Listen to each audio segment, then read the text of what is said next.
Good evening student. बेटा हम अपने लास्ट टॉपिक को आज आगे एक्सटेंड करेंगे और खत्म करेंगे इसको। तो आज हमें पढ़ना reorganisation of education at different stage. हम पढ़ रहे थे न्यू एजुकेशन पॉलिसी, तो उसी को हमारी लास्ट टाइम में खत्म नहीं हुई थी। आज हम इसको खत्म करने की कोशिश करेंगे। तो पहला टॉपिक आपका जो आज पढ़ने वाले हैं वह reorganisation of education at different stage. तो पहला आता है इसके अंदर early childhood and education, early childhood care and education, ठीक है ना। तो इसके अंदर क्या है कि अर्ली चाइल्डहुड पर हम क्या क्या हमारे में बदलाव आते हैं, हम क्या क्या सीख लेते हैं। क्या national policy on children specially emphasise investment in the development of young child. National policy है चिल्ड्रन को लेकर, खास तौर से उन्होंने यंग चाइल्ड के डेवलपमेंट पे जोर दिया है।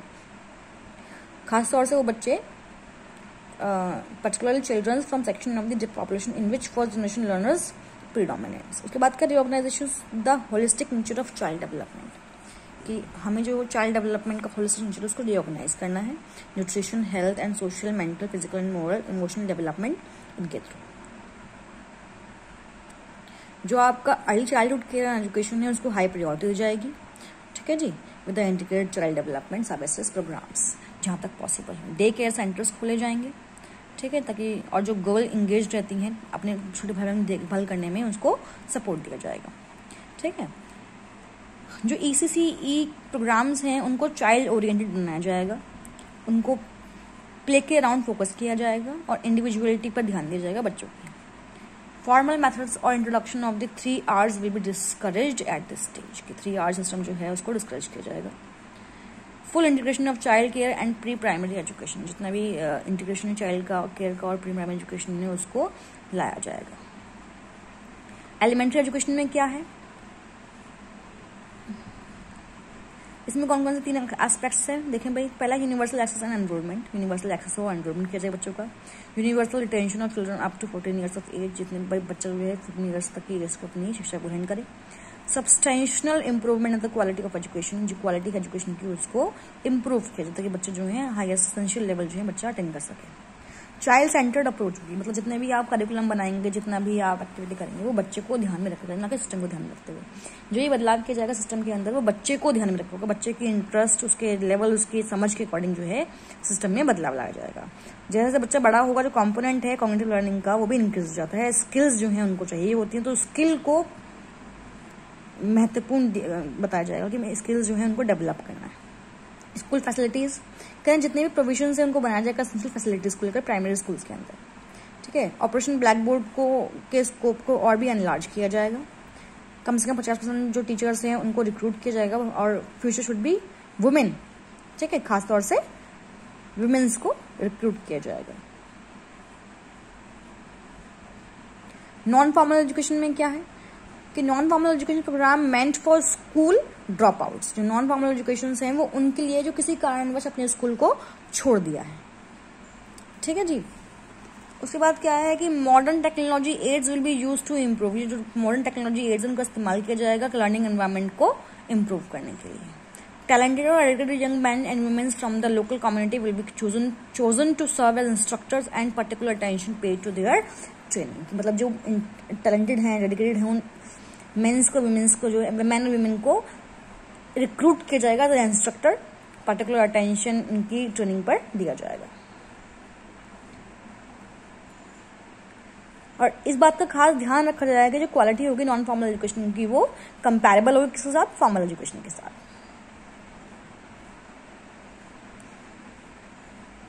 Effective steps will be taken to provide a framework for the curriculum on the lines of the national core curriculum.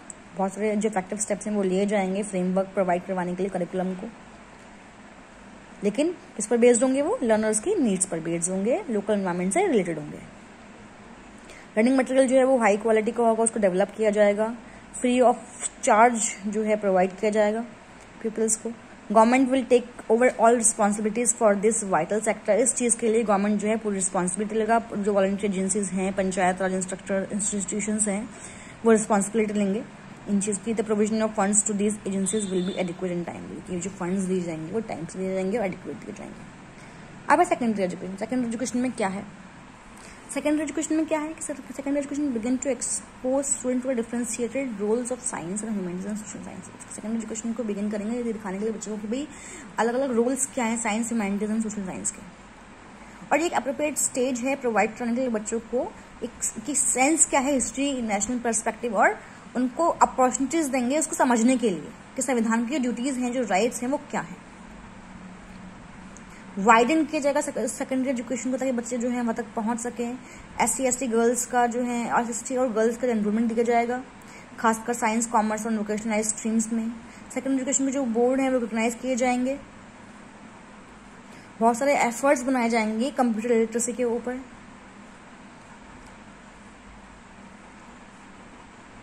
Vocationalisation किया जाएगा स्पेशलाइज्ड इंस्टीट्यूशंस के थ्रू। ठीक है जी।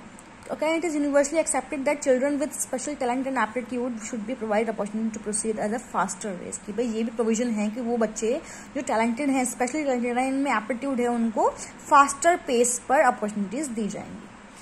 ठीक है जी। उन्हें गुड क्वालिटी एजुकेशन मिलेगी जो भी अवेलेबल है, इररिस्पेक्टिव ऑफ कैपेसिटी ऑफ पे, जो पे कर पाए चाहे ना कर पाए उनको अपॉर्चुनिटीज दी जाएगी। पे सेटिंग रेजिडेंशियल स्कूल्स होंगे, नवोदय विद्यालय हो गए, intended to serve this purpose have been established to most parts of the country और ना given pattern but with full scope for innovation and experiment. Their board M will continue to be a serve the objective of excellence coupled with equity and social justice to promote national integration by providing opportunities to talented children from different parts of the country। अलग अलग part से जो है हर बच्चे को जो talented है, जिनको कुछ करने की क्षमता है, उसको स्कोप दिए जाएंगे। नेक्स्ट है वोकेशनलाइजेशन। अब अगर बात करें वोकेशनलाइजेशन की तो करें introduction of systematic well planned and rigorously implemented programmes of vocational education is crucial in the proposed educational recognisation. Systematic, well plan और रिगरसली इम्प्लीमेंट प्रोग्राम्स को वोकेशनलाइजेशन के अंदर इंट्रोड्यूस किया जाएगा। ठीक है जी। अब ये एलिमेंट्स क्यों हैं? डेवलप करने के लिए हेल्दी एटीट्यूड्स को स्टूडेंट्स के बीच में, उनके काम को लेकर, उनकी लाइफ को लेकर, ताकि इंडिविजुअल एम्प्लॉयबिलिटी जो है उसको एनहांस किया जा सके और जो मिसमैच है उसको रिड्यूस किया जा सके। मिसमैच किसमें? डिमांड सप्लाई के बीच में। प्रोवाइड कराना है ऑल्टरनेटिव्स किसके लिए? जो हायर एजुकेशन को परस्यू करना चाहते हैं बिना पर्टिकुलर इंटरेस्ट और पर्पस के। एफर्ट्स किए जाएंगे चिल्ड्रंस को प्रोवाइड कराने के लिए हायर सेकेंडरी लेवल पर। जेनेटिक वोकेशनल कोर्सेज जो हैं वो भी डाले जाएंगे अलग अलग ऑक्यूपेशनल फील्ड्स के अंदर। वोकेशनल एजुकेशन जो है ये एक डिस्टिंक्ट स्ट्रीम है। ठीक है जी। बच्चों को प्रिपेयर करने के लिए, आइडेंटिफाई ऑक्यूपेशंस के लिए। Health planning and health service management should optimally interlock with the education and training of appropriate categories of health manpower through health-related vocational courses। ठीक है जी। हेल्थ प्लानिंग और हेल्थ सर्विस मैनेजमेंट जो है वो एक interlock है एजुकेशन के साथ। हेल्थ एजुकेशन जो है प्राइमरी मिडिल लेवल्स पर इंश्योर करते हैं कमिटमेंट किसी भी इंडिविजुअल की फैमिली के लिए और कम्युनिटी हेल्थ के लिए। और +2 स्टेज पर ऑफ हायर एजुकेशन के लिए आगे बढ़ाते हैं। वोकेशनल कोर्सेज का एस्टैब्लिशमेंट या इंस्टीट्यूशंस के वो भी रिस्पॉन्सिबिलिटी गवर्नमेंट की और as well as employers in the public and private sectors. Graduates of vocational courses will be given opportunities. जितने भी ग्रेजुएट हैं वोकेशनल कोर्स में उसको अपॉर्चुनिटी दी जाएगी। ठीक है जी। For professional growth, career improvement और लेटरल एंट्री के लिए।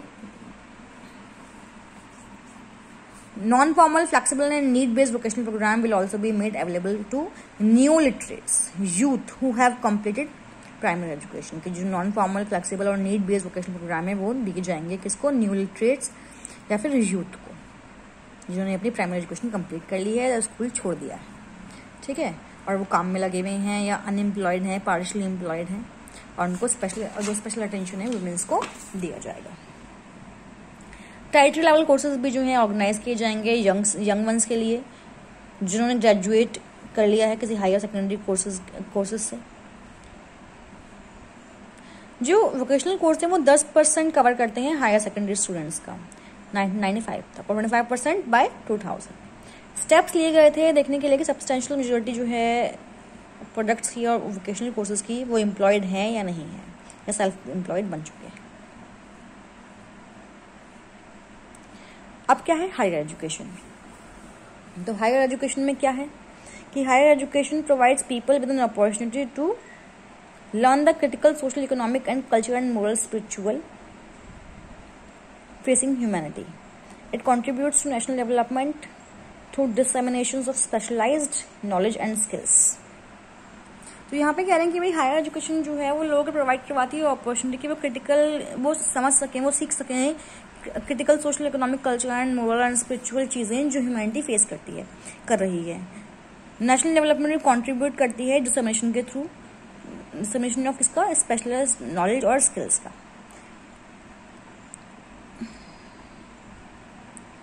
150 यूनिवर्सिटीज़ हैं और 5000 लगभग कॉलेज हैं इंडिया के अंदर आज की तारीख में, ठीक है। In view of the need to effect an all round improvement in the institution, it is proposed that in the near future the main emphasis will be on the consolidation of and expansion of facilities in existing institution। मतलब ये बताया गया कि भविष्य में हमारा जो ध्यान है वो फोकस कहाँ पर रहेगा कि जो फैसिलिटीज प्रोवाइड करवाई जा रही हैं इंस्टीट्यूशंस के अंदर उसको एनहांस किया जा सके। सिस्टम को डिग्रेडेशन से बचाने के लिए स्टेप लिए जाएंगे। मिक्स्ड एक्सपीरियंस के लिए system of affiliation autonomous colleges will be helped to develop in a large number until the affiliated system is replaced by a freer and more creative association of universities with colleges. Creations of autonomous departments within the universities on a selective basis will be encouraged. Autonomy and freedom will be accompanied by accountability। कि जो autonomy freedom है उसको accountability के base पर accompany किया जाएगा। जितने भी कोर्स हैं प्रोग्राम है उसको डिजाइन किया जाएगा ताकि वो डिमांड्स को फुलफिल कर सके, ठीक है। फ्लेक्सिबिलिटी होगी कॉम्बिनेशन ऑफ कोर्सेज के अंदर। State level planning and coordination of higher education will be done through council of higher education, UGC जो है, और जो इस तरह काउंसिल्स हैं वो डेवलप करेंगे कोऑर्डिनेटेड मेथड्स को। प्रोविजंस बनाए जाएंगे किसके लिए, minimum facilities admission will be regulated according to capacity के अकॉर्डिंग जो है एडमिशन होता है। बड़े बड़े एफर्ट्स किए जाएंगे टीचिंग मेथड्स को ट्रांसफॉर्म करने के लिए। ऑडियो विजुअल एड्स का इस्तेमाल होगा, इलेक्ट्रॉनिक इक्विपमेंट्स का इस्तेमाल होगा, उनको इंट्रोड्यूस करवाया जाएगा। Development of science and technology curriculum material research and teaching will be receive attention. Preparation चाहिए लेकिन इस चीज़ को टीचर्स की, ठीक है, शुरुआत के अंदर, और फिर कॉन्टिन्यूटी भी चाहिए।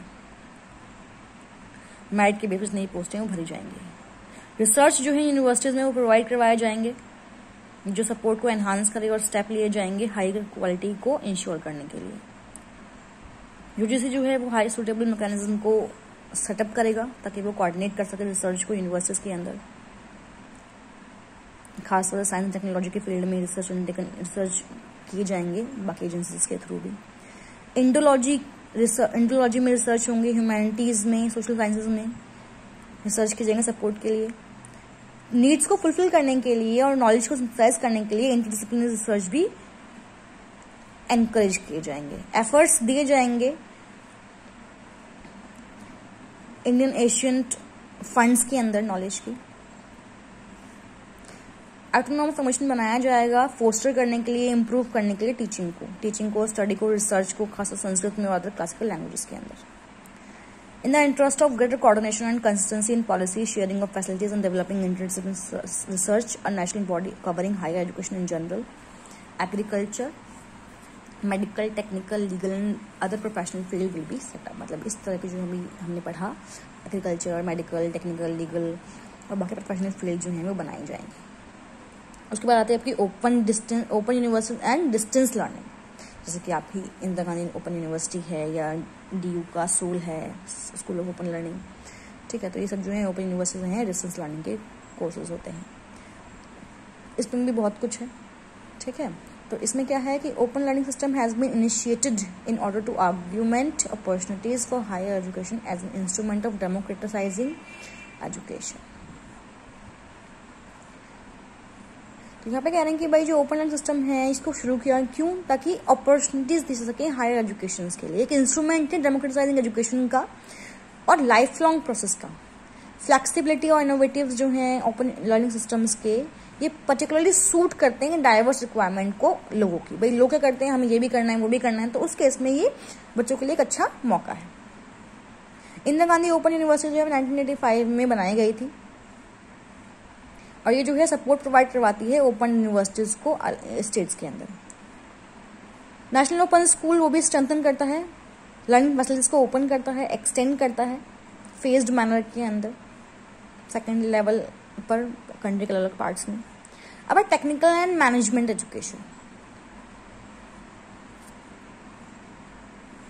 इसमें क्या है, टेक्निकल एंड मैनेजमेंट एजुकेशन के अंदर काफ़ी सारे पॉइंट्स यहाँ पे दिए गए हैं, लगभग 9 पॉइंट्स हैं।